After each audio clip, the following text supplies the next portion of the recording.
What's shaking? Hey, I'm Rick Jordan. Today, we're going all in. My guest today is founder and CEO of Shift Group, a sales and marketing and training firm that specializes in helping college, professional, and Olympic athletes transition into the world of technology sales. If you know anything about me, you've been following me for a while, that's literally like my job. Right, is technology sales. It's not just selling stuff and all that. It's selling yourself, selling your company, selling the services, selling the outcome is what I do day in and day out to investors, to clients, all of those things. I am excited to welcome J.R. Butler. What's shaking, J.R.? Not much, Rick. Pumped to be here, bud. Same here. You know, as I was reading through who you are and what you've done, right? You going from a Series A startup to a $2 billion acquisition by IBM is pretty freaking impressive, man. Tell me a little bit about that. It was an awesome ride. I think, anybody with success that doesn't tell you there's a lot of luck involved, I think is full of crap personally. I remember very vividly, I was a reseller. I started my sales career kind of as a value-added reseller. And I actually ran into this company at a customer. And my customer did a demo for me because I was kind of, he knew I was looking for something and I had a startup bug. He showed me a demo of the product. At the time, the company was really, really tiny, really early on the revenue side. And as soon as he explained it to me from his perspective as a customer, I was like, I want to join. I need to join that company. So that's how I kind of found out about it. I got in touch with the CEO and I was there 3 months later. It was the best decision I ever made in my career. That's awesome, man. That's a wild ride too, going from literally nothing up to a multi-billion-dollar valuation or acquisition. That's incredible. That's like what dreams are made of, Mm-hmm. How did you... In that process, right, I'm sure you probably had this, somewhere along the way. And I'm saying this because I can relate to this. A lot of people do. You get to a moment, like last week, just completed an acquisition, the first of our public company. And as I'm standing there, right, at this happy hour with my many dozens of new employees from this acquisition, I'm looking around and I'm like, in a moment, I'm like, man, I need to soak this in right now. Right, because the public company has revenue, it has assets now, it has people, which is really awesome. But getting to that point, it's like even in that moment, because of that, it's like, how the heck is this me that's doing this? Right? Did you ever ask yourself that question?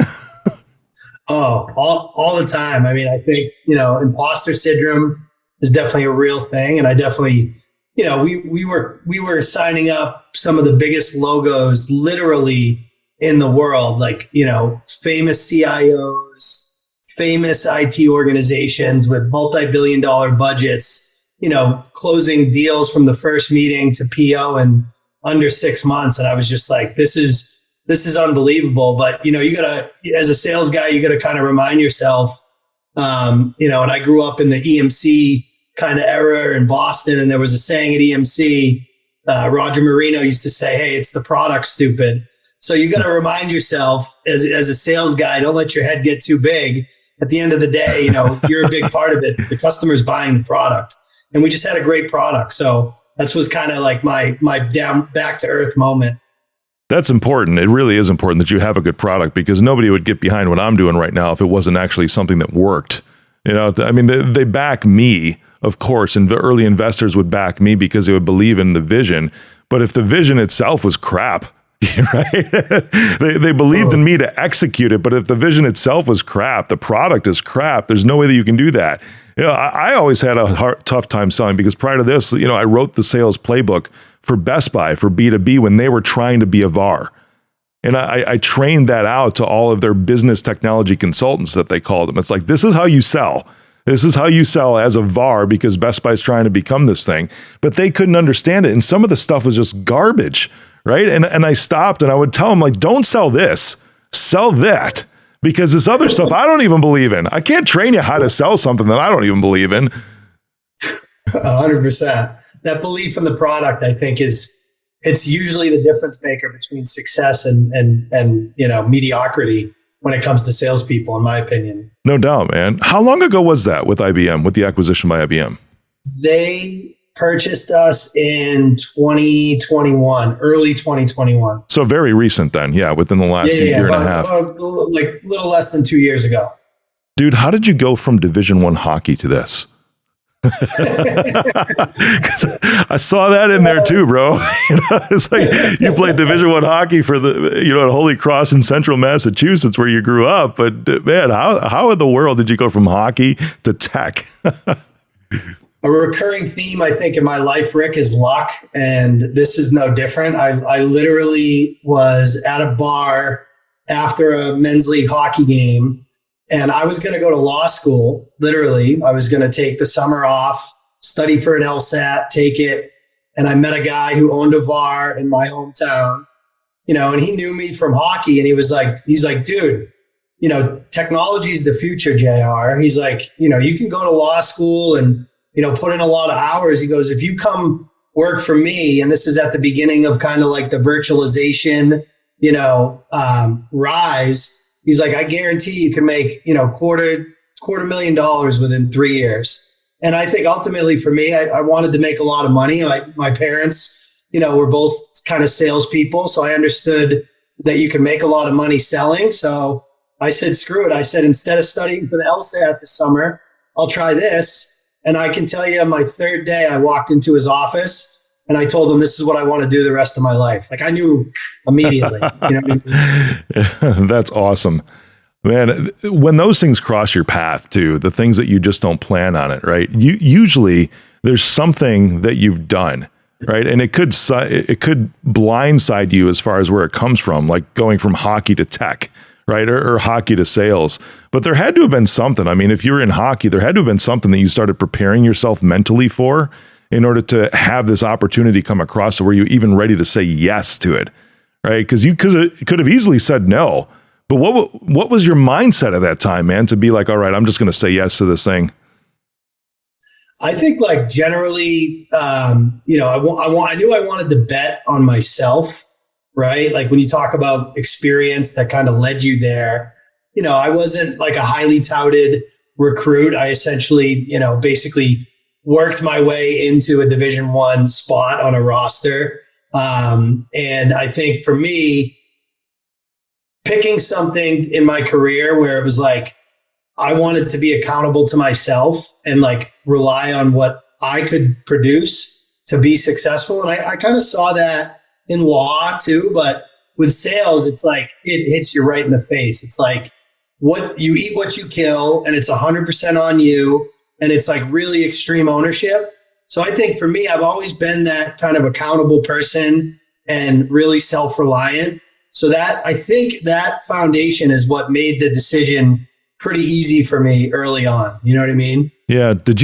Were you always that way, or was there something that you went through to make you into that person?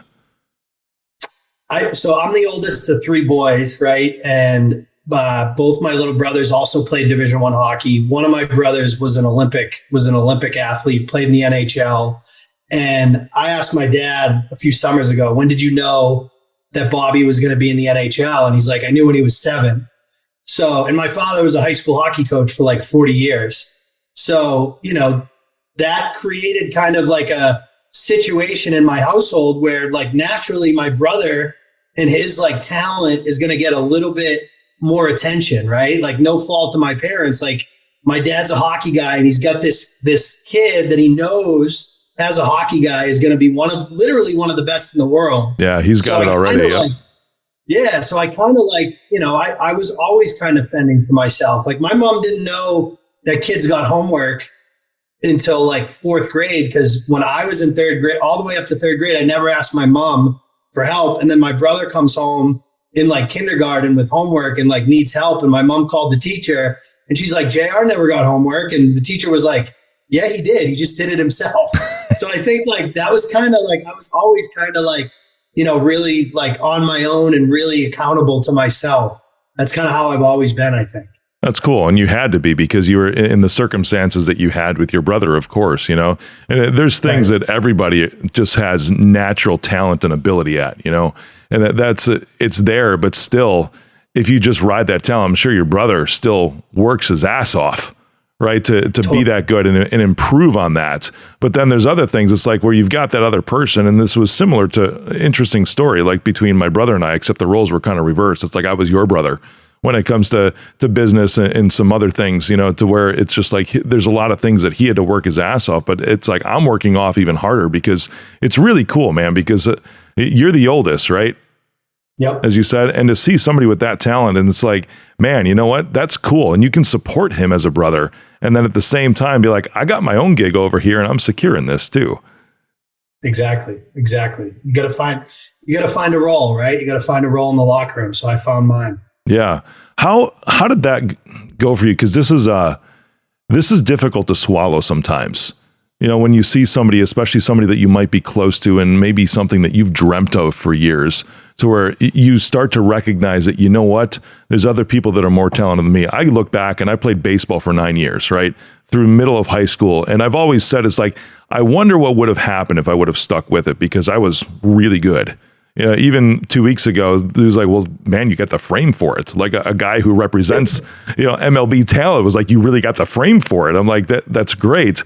I don't know what would have happened. But then I see some of these players that are out there, it's like, I don't think I had that talent. If I'm honest with myself, dude, I don't think I had that talent to do what that dude just did right now. It's how is that for you in those moments, to come to that realization and awareness, be like, I've got my own stuff that I can be really, really good at too. Things that are even better than what my brother is, because that's his gig and I got my gig.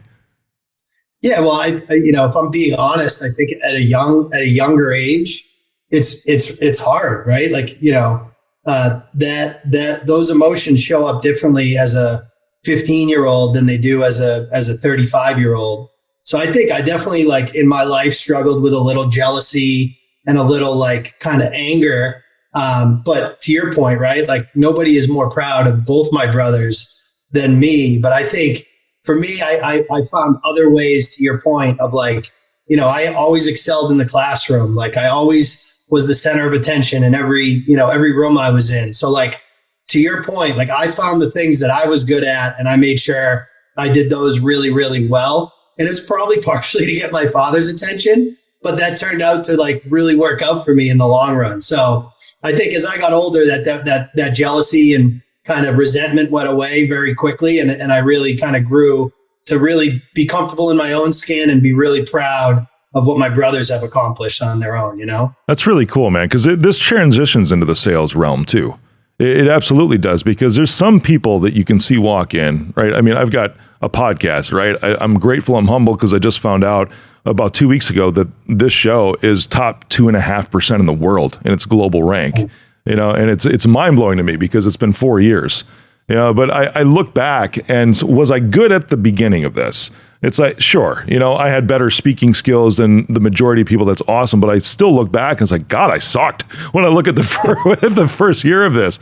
But the thing is that when you look at like a business environment or sales, and I'm sure you saw this, and I want to hear a story, because I'd love to hear a story of somebody falling on their face, right? Because this is to encourage everybody else, not you. Maybe it was you. If you look around and you see other people with that talent, I've noticed that some will try to just ride that talent rather than putting in the hard work.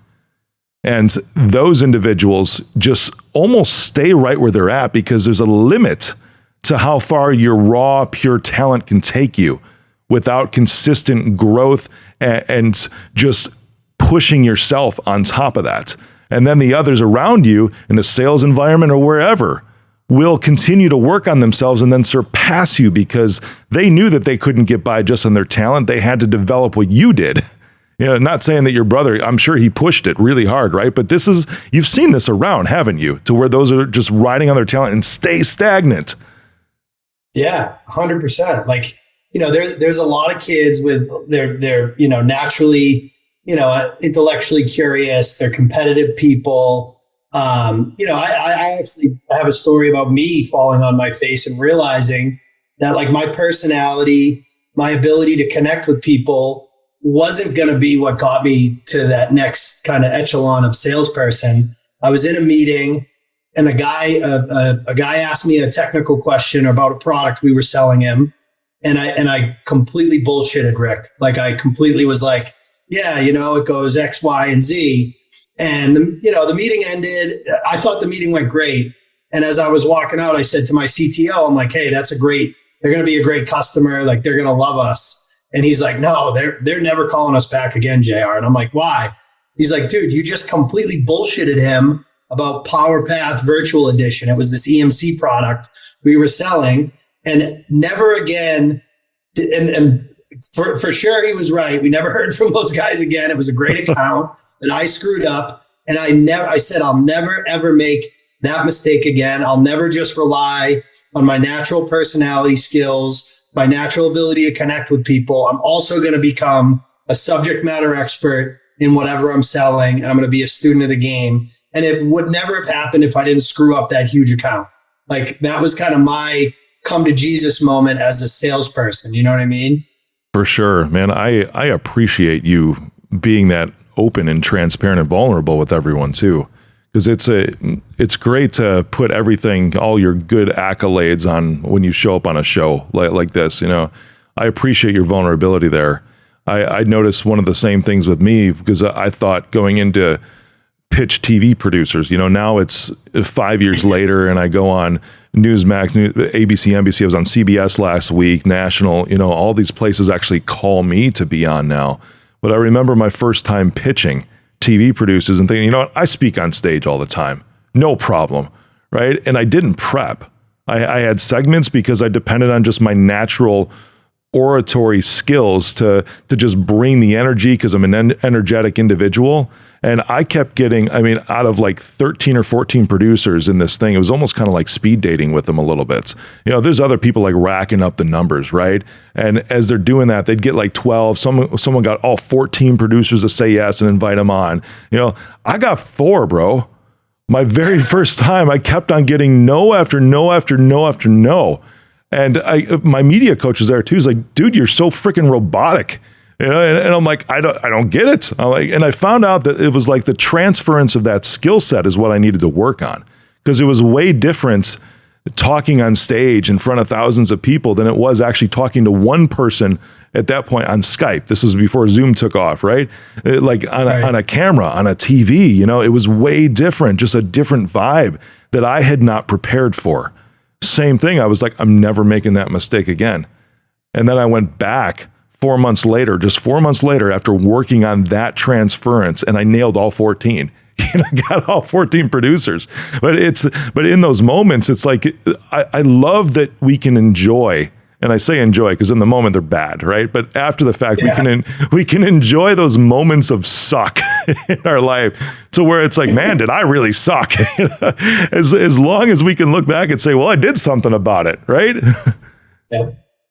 Yep. And to your point, there are people that go through those lessons and they don't learn from it. They don't have the self-awareness and the humbleness to be like, I'm wrong and I got to fix this. Right? Oh, dude, that's where they transition into like victimhood, to where totally. I could have been like, oh, the producers just don't know. They just don't get me, or they had the wrong information in front of them. Or for you, it's like, what, these just weren't the right clients to begin with. Or you can make up so many different excuses, but when you're looking at everybody but you in that moment, you were playing a freaking victim. 100%. Dude, I love you, for real. We're having a good time today, man. Hope you're having fun.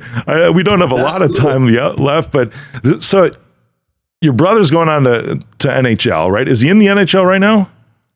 No, he retired for a year and a half, and he actually came back at 35, and he's still playing pro hockey, but he's playing in the East Coast Hockey League in our hometown in Worcester, Mass. So he's still playing, but not at that level anymore. That's cool. I'm curious, does your family background in hockey, it probably does. And if it does, what does it have to do with your choice of what you're doing right now and helping athletes transition right into this world of sales? Well, for me, it's pretty simple, Rick. I started the company for me, right? Like when I was 23 years old, I struggled. Like when you're an athlete, your entire identity is tied up into this thing because you put so much time, energy, and effort into it. And then one day, it doesn't matter if you're 23 or 33 or 18 when it happens, it's just gone. And I think, with athletes specifically, what I try to let them know is like, your identity shouldn't change. You should still be an athlete. You just have to apply all those athletic tendencies that brought you to a Division I scholarship, a professional contract, an Olympic, an Olympic trip. Take that and now apply it to this. Don't change who you are. Just change where your focus is, and you get to keep all that stuff that makes you who you are. So for me, nobody said that to me. Nobody told me that. I had to figure it out over a little bit of time. It affected me personally, emotionally. Like, I've been sober for a decade, but I really went down like a dark path with drugs and alcohol until I found this, until I started applying the same focus that I did in athletics to this. And now, my life changed. And now I want to bring that to everybody that's like me at that age, at 23, that's going through that like dark night of the soul moment when the thing they love the most is gone all of a sudden. So that's really kind of, that whole experience is the whole reason I started the company, Rick, to be honest with you. That's powerful, man. You mentioned your sobriety and, the dark nights of the soul. Do you think you would be who you are right now without having those moments? No way. Absolutely not. Absolutely not. People talk a lot of, everybody has regrets, but I don't think I would change what I went through, because I wouldn't be where I am or who I am today without it. No doubt. Those hardships are good in a lot of ways, where they help mold you into who we are. Some of them, I do feel that the hardships could have been avoided. Right. And they were things that we would still be in the same place we are today. And then there's others like what you're talking about, that you're grateful that you had those, even though at the same time, it's usually ourselves that causes them, regardless. Almost 100% of the time, it's usually ourselves that causes those hardships to begin with. And then coming through those, it's also us that brings us out of them. Yep. That's the power in that, man. I commend you, brother. You're amazing, dude. What's next for you? Where do you see this amazing venture you're on going? So my belief is that athletes are a great fit for sales. I grew up in tech sales and software sales. So we're going to build as big a business as we can in this space. And then we want to expand it into other sales industries. We want to help people break into medical device. We want to help people break into, financial services sales and insurance sales and, pharmaceutical sales. So our vision for the company is really like being any athlete that wants to transition into sales. We hope the first thing they think about is Shift Group. That's our goal. That's so awesome, man. I appreciate that. Dude, you're amazing. Hearing your story has just been incredible for me. It's inspired me today. Dude, thanks for coming on and going all in. Thanks for having me, Rick. Keep it up, buddy. This is awesome.